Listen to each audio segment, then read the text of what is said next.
Olimlar bolalar o'yinini o'ynashsa nima bo'lishini bilasizmi? Bilmasangiz obuna bo'lib like bosib qo'ysangiz albatta bilib olasiz. Hammasi fizika qonunlariga bo'ysunib, qum sepish, suv quyish va olov yoqish mumkin bo'lgan oddiy bolalar o'yini sifatida yaratilgan o'yindan boshlangan.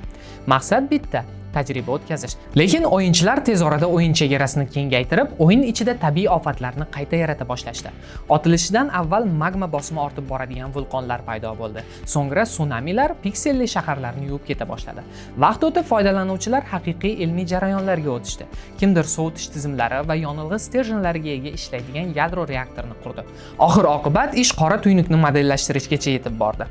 Ular o'yin elementi manfiy bosimdan foydalanib, piksellarni cheksiz zichlikkacha siqishdi va gravitatsion singulyarlikni hosil qilishdi. Bu nuqta esa voqealar ufqini aniq takrorlagan holda o'yin fazosini egishni boshladi. Yaqin atrofdagi elementlarni o'ziga tortib, simulyatsiya matritsasini o'zini yemira boshladi. Mana buni haqiqiy ilmiy gaming desa bo'ladi. Siz ham fizikaga asoslangan o'yin o'ynab ko'rganmisiz? Albatta izohlarda yozib keting.